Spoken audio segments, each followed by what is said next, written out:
Welcome to She Leads Boldly, the podcast for faith-driven women navigating high-stakes leadership without compromising what matters most.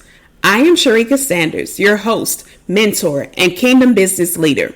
Here, we embrace bold leadership rooted in purpose, not pressure.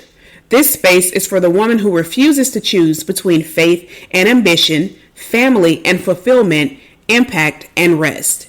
Each week, you'll hear powerful conversations, practical strategies, and spirit-led wisdom to help you advocate for yourself, lead with integrity, and rise without burnout.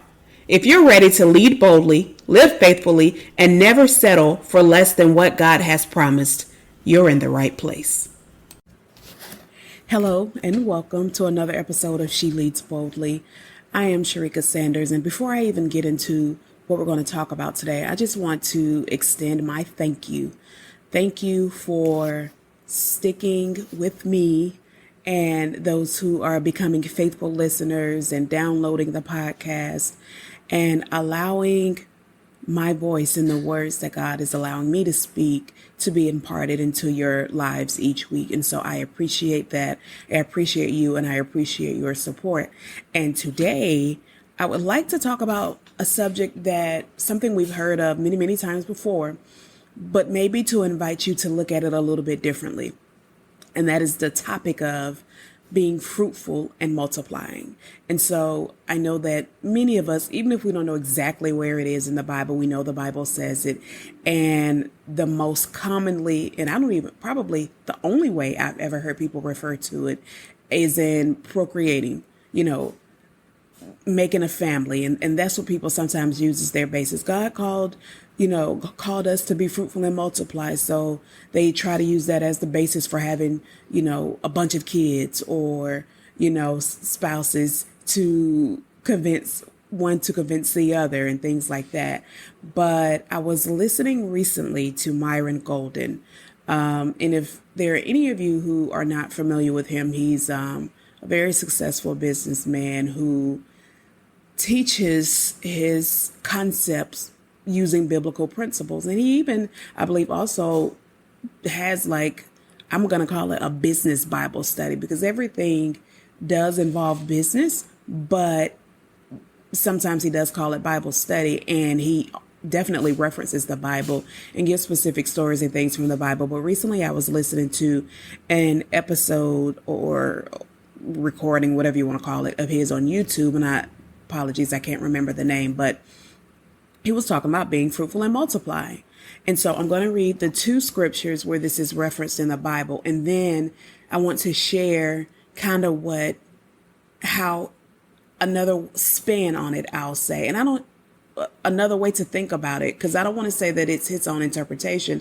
I fully believe that sometimes we are so limited, and sometimes we see things one way, or we have heard things so often in one way. That's the only way we know it. But that is also why we should be encouraged to read the word and have and build our own intimate relationship with God, so that we can learn and know for ourselves. And as we do that, God will absolutely impart wisdom on us and allow us to see things so clearly and in ways that we never thought we could before. And I'm going to use a very basic example of this. So I have my clothes. I used to have my clothes in my closet organized by tops together and the bottoms together, and they were not color coded, but they were organized more so by season. And then especially for the tops, and then the bottoms weren't as strict, but there was a little organization of how they were hung together as well. And so I remember one time, and this was years ago, we were going out of town. I think it was just my husband and I that were going, we weren't taking the kids. And I always, still to this day, get the last one to have my bag packed. Last one, to the point where sometimes if we're pulling out, at 4 a.m. or catching a flight at 5, I may be up at 3 trying to get my bag together. So, and I know I'm not the only one. Some can relate. We're in this together. And so anyway, my husband was saying he doesn't understand why it takes me so long to pack my bag and this is that and the other, because he is one of those who, if we're going somewhere next week, his bag will already be packed right now. So as a matter of fact, we are going out of town tomorrow, and his bag has been packed since sometime earlier I don't know, this weekend, maybe. So anyway, back to the story. So he was saying, this was years ago, why he doesn't understand why it takes me so long and all this other crap. And I'm like, well, I have to make sure that, I have a top and a bottom that matches. And sometimes I like different options. And, you never know. The weather may be one thing, but what if we decide to go here and I need to dress up or dress down and all the things, right? And so he's like, it really doesn't take all of that. I could pack your bag easily in less time, and it will be stuff that you actually, and I was like, it won't be stuff that I would want to wear. He was like, it'll be stuff you want to wear. It'll be like, I can do this for you, and it doesn't require all of that you're doing. So I was like, challenge accepted. And in my mind, I was like, so let me make sure that I make time to put my bag, still make time to pack my bag, because I know while he does have a good sense of taste, if I'm saying that correctly. Like, he's bought me things over the years that I like.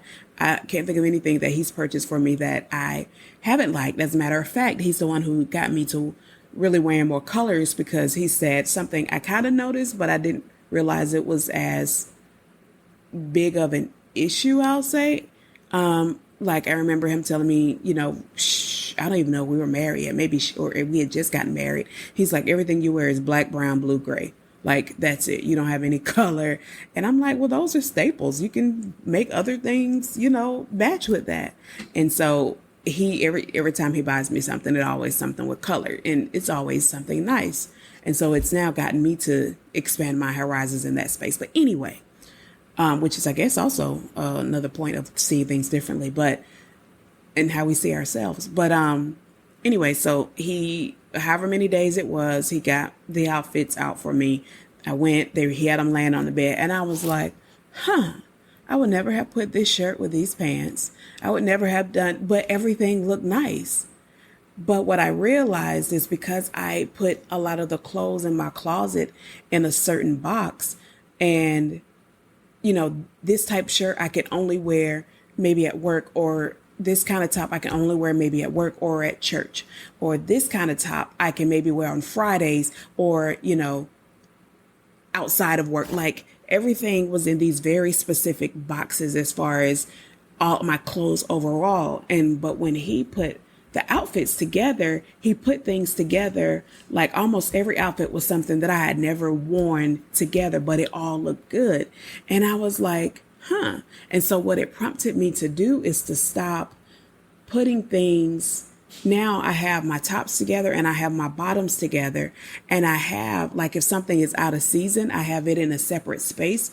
But if it's something I would wear in this season, it's all there together, because what it's doing is, it's my way of keeping me from only saying I can only go to this section of the closet if I have this pair of pants, or I can only go to this section of the closet if I'm going to a meeting, and it really just made me expand my horizons. So that's kind of what it was when listening to this version of being fruitful and multiplying from Iron Golden. So first, the two scriptures. So the first one, God says it in Genesis 1:28, and both of these verses are in the New King James Version. And so the first one is Genesis 1:28. Then God blessed them and said to them, be fruitful and multiply, fill the earth and subdue it, have dominion over the fish of the sea, over the birds of the air, and over every living thing that moves on the earth. And so this was addressed to Adam and Eve in the very beginning. Okay. And then the second time where there's a reference to being fruitful and multiplying, also in Genesis, but it's in chapter 9, verse 7, still New King James Version. And it says, as for you, be fruitful and multiply, bring forth abundantly in the earth and multiply it. And in this instance, he was talking to Noah and his family. And this was after the flood. So, of course, there was only Noah and his family, and telling them to be fruitful and multiply in the earth. But the way Mr. Golden, I'll give the example and then I'll give my, spin or interpretation. So, being fruitful and multiplying. So the example that he gave was with the seed. And if you think about it, we have an apple, and apples have seeds on the inside. And there's typically, maybe 3 or 4 seeds. I don't know that I've ever seen an apple with just one, but either way, apples have a seed on the inside.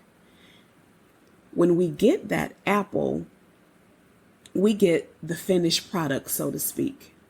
When we go into the store and we purchase our produce, we don't purchase the seed, we purchase the finished product. However, that product has that seed inside of it. And so if you were to take that seed and plant it, you can then build your own apples. But you can take one seed and have, build your own, multiply it, and it becomes its own apple tree or whatever. You take multiple seeds and if you have only 4 seeds, you don't only have, four apples. You may have 4 apple trees that produce Lord knows how many apples within those 4 trees. And so the way that translated, and I really hope Holy Spirit help me, because I really hope that I can explain this the best way, is that God planted something in each one of us. We were all built with purpose. We were all built, formed, created. I like that better. Formed or created with a purpose in life, with a task that we're here to carry out. A job, if you will, for God, for his kingdom. And it is on the inside of us. But oftentimes we do not operate in that space, because know that space, it is in our higher self, in the higher version of ourself. And we activate that space, for lack of a better term, but we activate that space when we're walking into who God called us to be. And so when we're going through our day to day and really not living up to that full potential, that seed is sitting in us, but it's not being watered. It's not being fed. And it's not growing. But once we tap in to our relationship and becoming more intimate with God and who he called us to be, and just truly building that relationship with him, that seed within us is watered. That seed within us starts to grow. And what that manifests into is kingdom businesses. It manifests into our being able to teach others, our being able to lead others, our being able to use our voice in speaking and, all of these different ways, prophesying, praying over others, all of these different ways, all of these gifts that we have within us that are activated once we start to water them and really walk into who God called us to be. But when we don't do that, it's just sitting there dormant. You can't get to the seed of the apple just having that apple sitting in your hand. And that seed, once you get to that seed, it needs to be nurtured. It needs to be watered in order for it to grow. And so we hear the be fruitful and multiply, and we think, oh, that means creating a family and procreating and expanding the population. No, being fruitful and multiplying is also within us. That's what we do every day when we walk into who God called us to be. That's what we do every day when we lead boldly, stepping forth, saying what he's telling us to say, doing the things that he is telling us to do. And then that one seed, going back to the apple, that one seed may produce a tree that has hundreds of apples, and that can continue to produce apples in perpetuity. And so just think about that.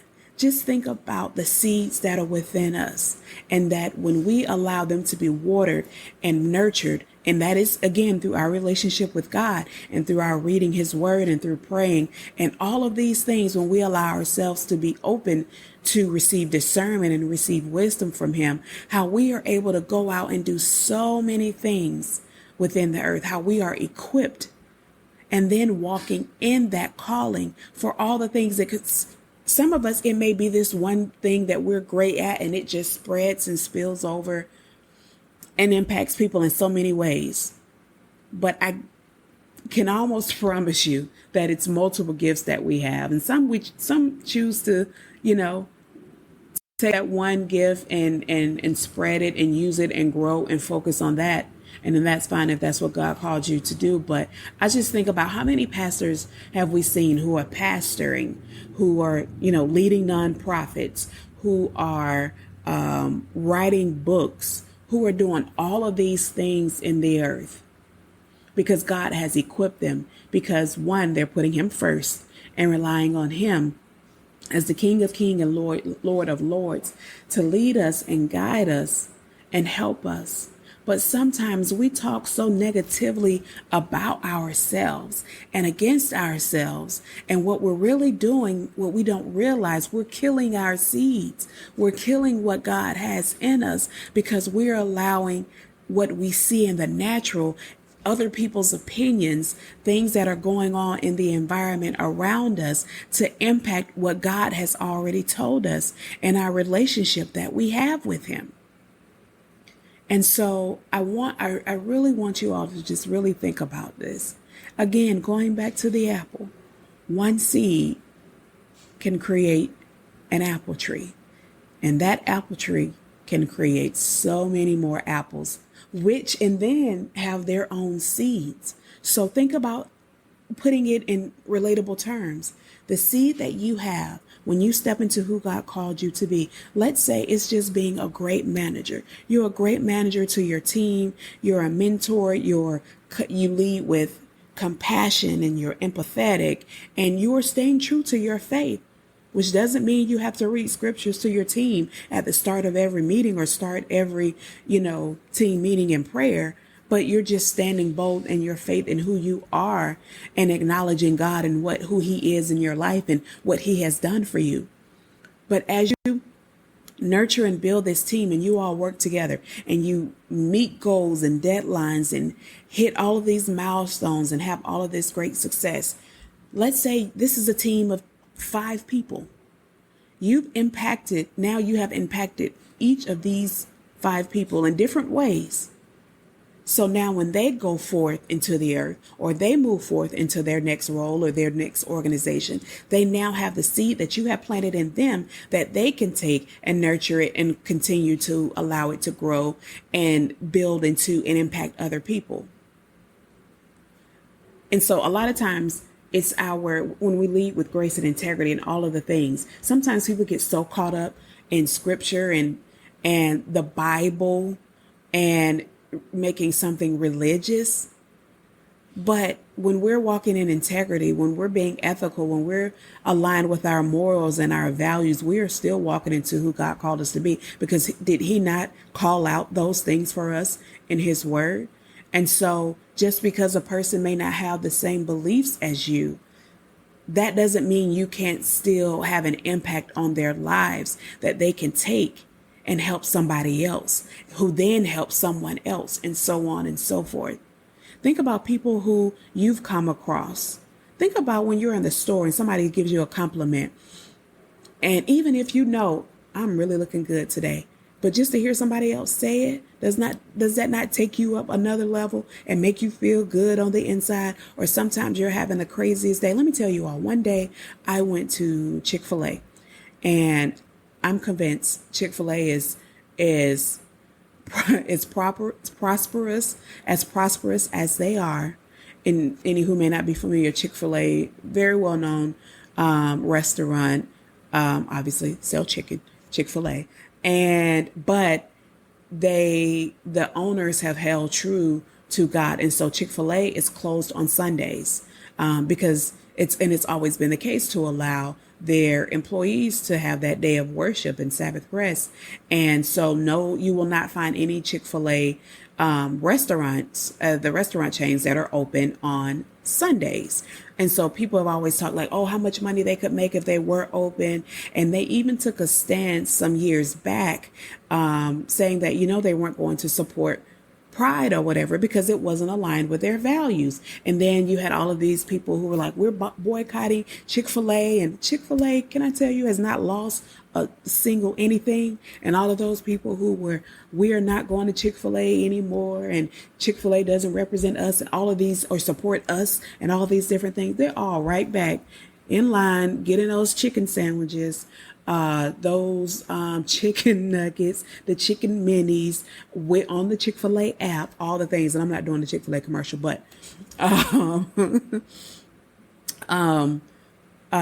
Chick-fil-A, oh my gosh, I completely lost my train of thought where I was going. I got all caught up in this commercial and how they, as that comes back to me, as I wait for that to come back to me, Chick-fil-A is a prime example of what we see, a kingdom business holding true to their values and who they are. And people love their customer service because you say thank you, they say my pleasure. Everyone knows it's my pleasure. I don't know that I've ever heard anyone say you're welcome. It's always my pleasure. And so they just have a standard that is just so aligned. And like if you were to have an incident at a Chick-fil-A, it's like, oh my gosh, this is just not the Chick-fil-A standard that we're used to. And they will make sure they take every effort to address any issue that you have, if you were to have one. But, oh my gosh, I can't believe I forgot what I was about to say about Chick-fil-A. But thank you, Holy Spirit. Thank you, Holy Spirit. So I was at Chick-fil-A. My daughter and I were at Chick-fil-A one morning, and we given our order. And actually, I don't even think we given our order yet. But the young lady who came to the car to take, because, okay, also to put in context, they have drive-thrus like the regular drive-thrus, but they typically have people standing outside to take the orders because they have long lines. And so just to get you moving faster, and people whose orders may be ready ahead of other people, they'll just bring it out to you so you don't have to wait till you actually get to the window. Anyway, so we were there to give the order, and the young lady who was there to get our order, she said, you look so, oh my gosh, you look so put together. And I was like, thank you. And she says, I want to be just like you when I grow up. And I was like, oh my gosh, thank you. And my daughter was like, what was that all about? And same thing. And one, let me tell you.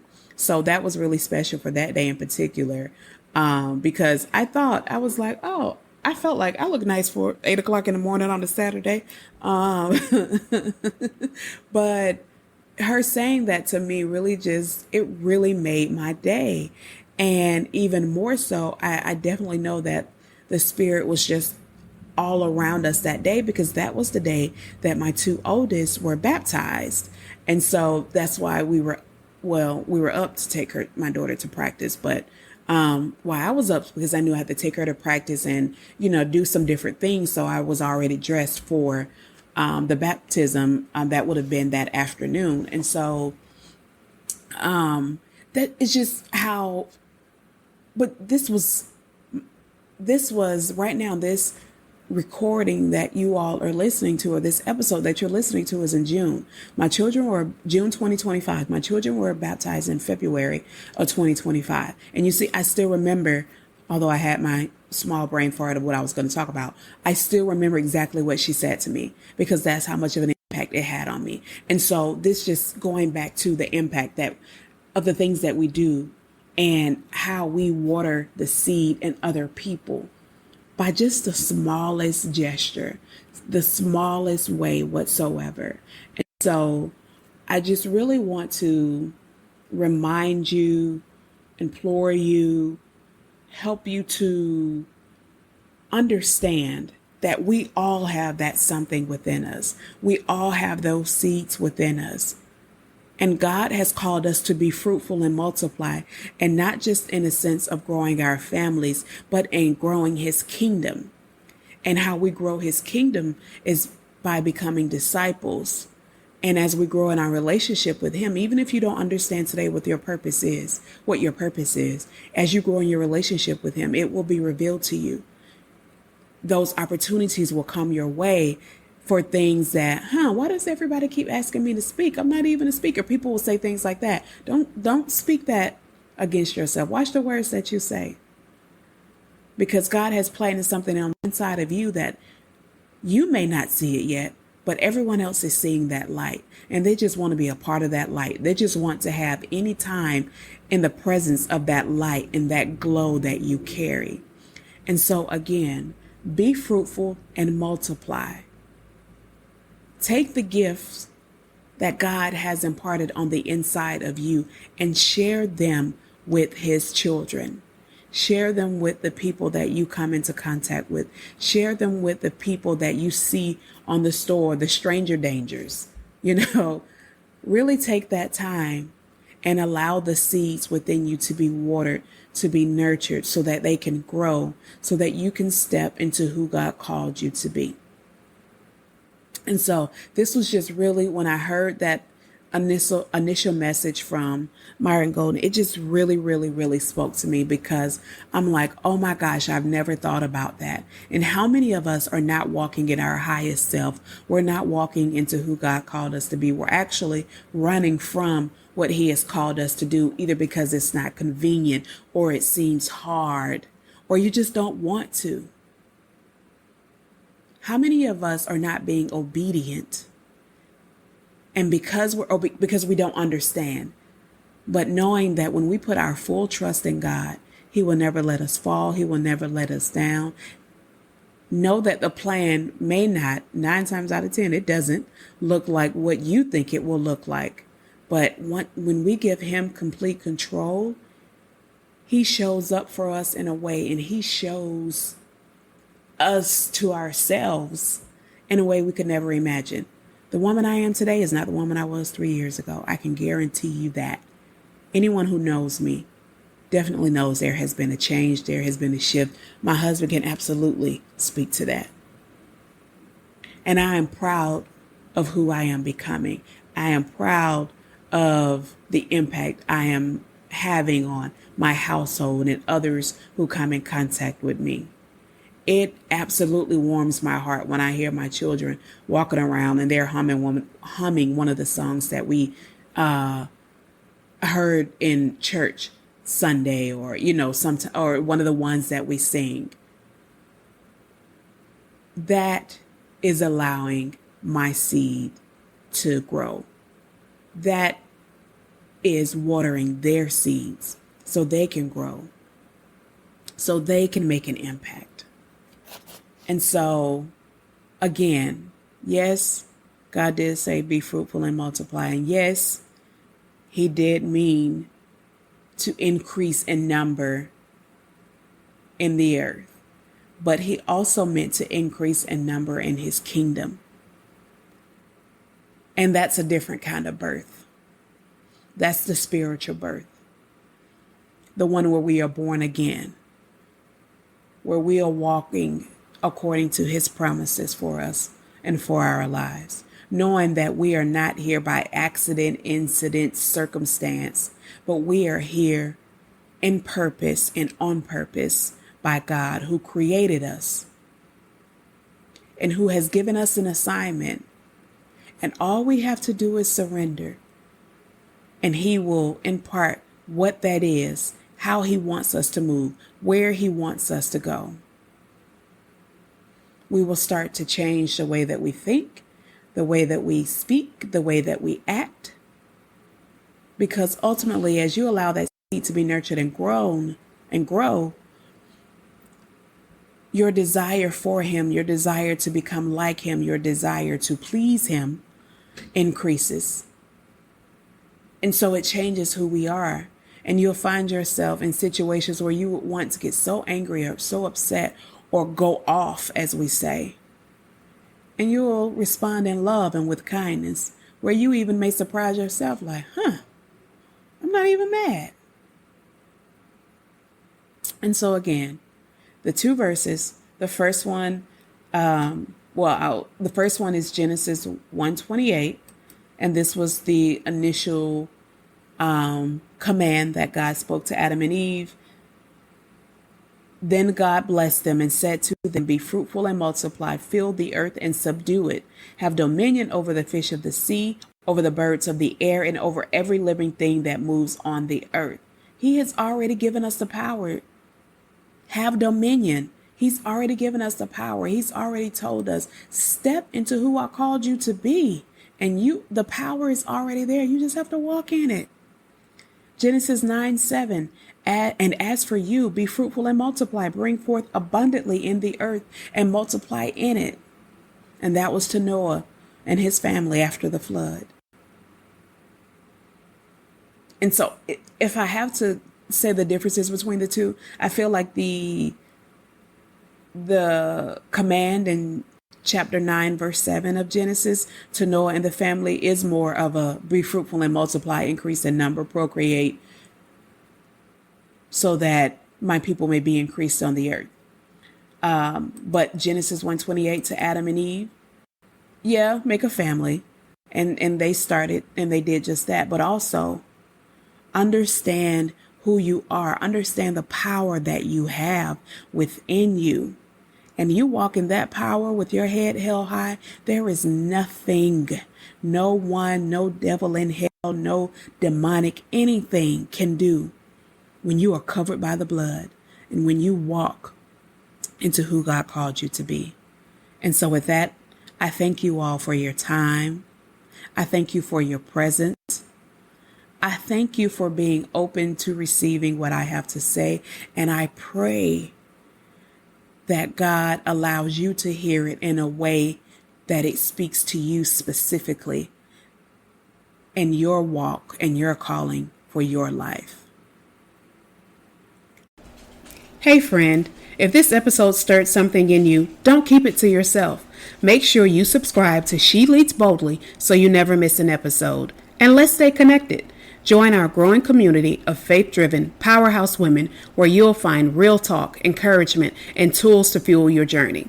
Oh, and I've created something special just for the bold, faith-driven women like you. An ebook, When You Know His Name. Discover identity, intimacy, and the power of prayer through the names of God. This ebook is designed to equip and encourage you to lead with clarity, courage, and conviction in every space God assigns you to. Available now on Amazon. And if you're ready for deeper clarity, I would love to personally walk with you. I offer a one-on-one session called Your Path to Purpose and Power. And it's to help you break through the overwhelm and realign with what God is actually calling you to in this season. Whether it's burnout, boundaries, or fresh vision, you don't have to figure it out alone. All links are in the show notes. Oh, and one last thing. I would love to hear from you. What questions are you carrying this season? What topics would serve your walk, your work, your womanhood right now? Send me a message or an email because this podcast is for you, and I want every episode to speak directly to where you are.